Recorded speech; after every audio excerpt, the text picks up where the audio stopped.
Hello everyone, my name is Olivia and today I want to show you some of my favorite books that I own. So these are not necessarily my favorite books of all time, although a lot of them kind of are, but I'm not going into why they are my favorites.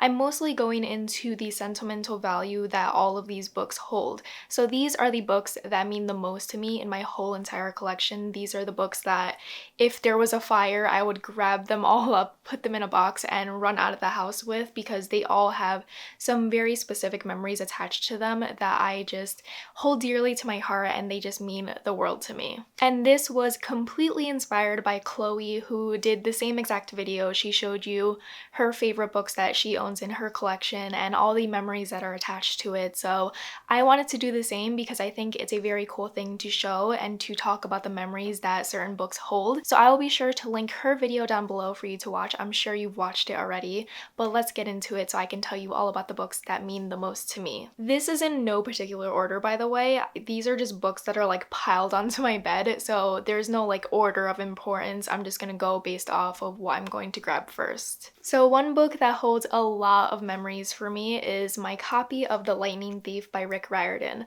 This book is so beaten and battered. I had to tape up the spine because it was falling apart. And if you open up certain pages, it's like about to crumble. And I remember rereading this book so often in I think middle school. I was getting deep into Greek mythology and just mythology in general. And I read this entire series, finished it, and then read it from the beginning all over again because that's what I did when I was younger. If I was very much attached to a series, it was all I thought about and all I wanted to read. So I ended up taping the spine to hold it all together, and I just love when a book is so beaten and battered and well loved because it really shows you how much a person loved a book and how often they reread it, and that's what I always think of when I think of this copy of The Lightning Thief. Another beaten and battered, and you're gonna yell when you see this, book that I did not do anything to is my copy of Lauren Bacall's Memoir by myself. I got this, I think, on Thrift Books, and the book said that it was in good condition. And it came like this. It came like this, damp. So damp you would have thought that this person packed up the book while it was raining, put it into the package slip, and shipped it to my house. It was so damp and so battered, and I just have a very strong argument that this is not in good condition. But I got this memoir because I think I mention it all the time that Lauren Bacall is one of my favorite actresses from old Hollywood, and once I found out that she had her own memoir, I wanted to get a copy for myself, and I didn't realize that she has two versions of her memoir. She has By Myself and then By Myself and Then Some, and that's the more updated version of her memoir. This is the original version of her memoir, and then she added on to it afterwards. So I wanted to get By Myself because I thought that was the first book that I had to read, and then I had to read By Myself and Then Some. I didn't realize that I could have just gotten the newer version. Lo and behold, I got this book, and it is so tattered. And I kind of love it for that. I kind of love how the spine is broken. I love how this piece is just missing and the fact that I had to tape the corners to save the rest of them from falling apart. I just love how yellowed it is and how loved it is. It just looks like it has so much character to it. It looks like I reread this memoir over and over again, and I really didn't. I read it on audiobook and I just wanted a copy for my collection, but I highly recommend the memoir nonetheless because I thought it was fantastic. I just love this book because it looks like it's been on a journey. It looks like it's been places. I know a lot of people would scream if they saw this book and they would have returned it or something, but I greatly enjoy it, even though I'm a little pissed off that they said this was in good condition and it came like this, and I had to literally put it over my radiator for days upon days for it to dry because, like I said, it was so mysteriously damp. Like, it was probably in someone's basement for years upon years. They were waiting to sell it, lied, said it was in good condition, and I walk along and I'm the sucker who got it, but I love it nonetheless. Another book that means the absolute world to me is my copy of The Heist Society by Ali Carter. When I first read this, I think in 7th grade, maybe 8th grade, I read this, put this book down, and thought, I want to write a book like this. I want to become a writer. This was the book that really got me into writing, and while my feelings of wanting to be an author has faded away, and I think of writing more as a hobby than a future career of mine, this book was just such an inspiration to me. And this book just really changed me as a person in middle school, and it just meant the world to me. And I also was able to meet Allie Carter later on in high school, and she signed it. And that just holds so much value to me because she was just such a big inspiration, and she just really made me open up a whole new part of my life in terms of writing and being creative. And I'm just so grateful for the Heist Society for sparking my love for writing and my need to want to write my own stories. And it is just a book that I will never get rid of because it just changed my life for the better. I also think this is a really underrated YA series that I think a lot of people would enjoy. I haven't read it recently. The only time I read it was in middle school, so I don't know if it holds up, but it was just such a cool concept where these teenagers would go into museums and steal famous pieces of art to sell them. Listen, it is such an underrated trilogy that I want more people to read, and maybe I should reread it. Maybe I should reread the trilogy and make a reading vlog about it because I think that would be really cool because I never hear people talking about this, even though I know it came out in middle school, but like still. Read it. While all these other books hold sentimental value and have like years upon years of memories attached to them, this book I'm just glad that I got at BookCon, and it just makes me so happy that I have an arc of it, and it is Sheets by Brenna Thumler. Sheets is one of my favorite graphic novels in the world, and I got an arc copy of it, so it has a bunch of swag attached to it. It has these cute little tickets, it has a Sheets bookmark, and it has a little laundry list because this book is centered around a laundromat, and I just love the swag attached to this arc, and I just will hold this arc dear to me forever. And I am so glad that I was able to pick up an arc at BookCon and fall in love with this story. It took me completely by surprise. It wasn't a graphic novel that I was highly anticipating. I just saw the cover of it and thought, oh my god, that looks so cute, let me grab a copy. And it ended up being one of my favorite graphic novels in the world. So I'm really happy that I have an arc version and I have all this cute swag attached to it as well. Speaking of arcs, I want to just share one arc that means so much to me because I won it in an art contest. I did fan art for the series and submitted it thinking I wouldn't win, and I ended up winning the competition and getting an arc of Six of Crows by Leigh Bardugo. I feel like this is a very rare arc to have. I don't know a lot of people who have it, and I am so happy that I do have this copy because Six of Crows is one of my favorite duologies of all time, and I just can't believe that I entered this contest to win this book and actually won it, and I completely forgot about it in the process of that, and they were like, hey, you won, and I was like, oh my god, really? And I also really love my copy of Crooked Kingdom because I decided to customize it or like deface the copy of it. So I drew a bunch of different items that reminded me of the series, that reminded me of the main characters, and I'm really proud of how this came out. I think I did this randomly during college one time. One night I was bored and I was like, I keep on seeing people deface things on Tumblr, so I wanted to have my own spin at it, so I decided to deface my copy of Crooked Kingdom because Six of Crows is a black hardcover copy, so I wasn't able to draw on it because the drawings wouldn't show up, so I decided to do it on my cover of Crooked Kingdom, and I think it looks really cool and it's really unique, and it's a one-of-a-kind copy of Crooked Kingdom, so this is a copy that I will never get rid of. Another arc that means the absolute world to me is Next Year in Havana. I entered this Goodreads giveaway on a whim, as I do all the time, and I never win giveaways. I'm so bad at winning them, but I actually won this one and I was like, you know what? I 100% deserve this because this is a Cuban book. I'm Cuban and I feel like this is a match made in heaven, and this ended up being the first book where I genuinely saw Cuban representation, and I am just so happy that I have an arc version of it. And I don't know, for some reason having arc versions of your favorite novels hold so much value, and I can't describe why. It just feels so special because not everyone has this version of the book, and it's just such a special thing to own, especially if it's one of your favorite novels of all time. So being able to have the arc version of Next Year in Havana just holds so much value to me. One of the oldest books on my shelves that feels like a piece from a museum is my copy of Julius Caesar, which my best friend Sarah got for me in Shakespeare and Company in Paris.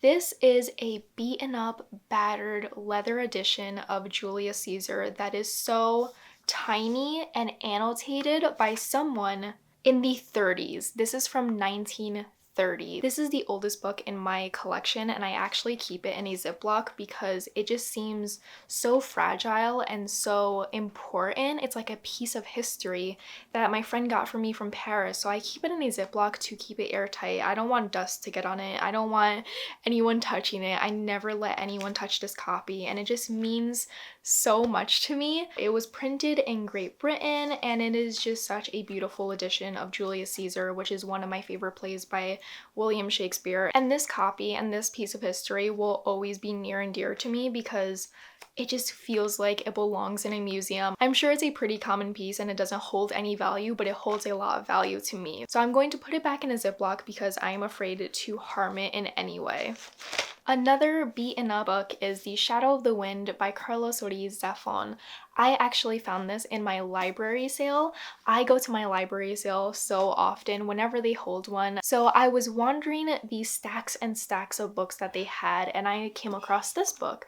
And I've heard a lot about it, but I didn't really know what the plot was. And I decided to get it, and I just love how beaten up and well loved this book is. You can really tell that someone spent a long time reading this book because the spine is broken, it is just weathered around the corners, and it just seems so well loved. And if you have read The Shadow of the Wind, you would know that the main character goes to the Cemetery of Forgotten Books and picks up a copy of The Shadow of the Wind on a whim, and it changes his life for the better. And I feel like that's what I did. I feel like I went to my library sale, which is not as cool as the Cemetery of Forgotten Books, but I came across this book on a whim and decided to pick it up, and it quickly became one of my favorite novels of all time. So that is just a very Shadow of the Wind moment that I will never forget, and it just makes me feel so cool because it makes me feel connected to the story in a way. I just love well-worn novels, and the more battered it is, the more I love it because it just feels like it has a lot of history, it has a lot of love attached to it. And I don't know why the person decided to get rid of it. Maybe they were moving, maybe they had multiple copies, maybe they hated the book.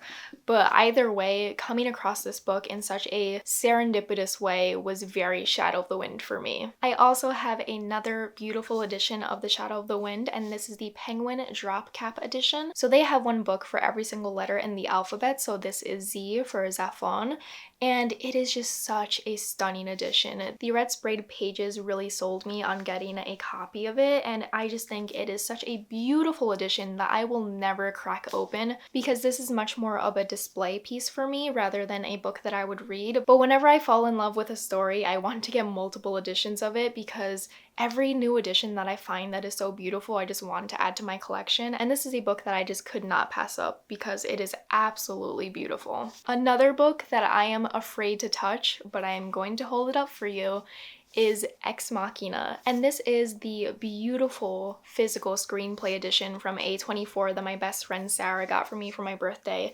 Ex Machina is one of my favorite movies of all time, and when I saw that A24 was selling hardcover editions of the screenplay, I was aching to get it. I wanted it so badly, and Sarah decided to get it for me, and it is just such a beautiful edition, and I think it is one of the prettiest books that I own, and it is a book that I am afraid to actually sit down and read because I'm afraid to stain it in some way. So I'm going to put it down because I don't want to have my grubby fingerprints on it. It is too beautiful for anyone to hold. Another beautiful copy of a book that I own is the Starla C. This is the British version, and it is just one of the most beautifully designed books that I have ever laid my eyes upon.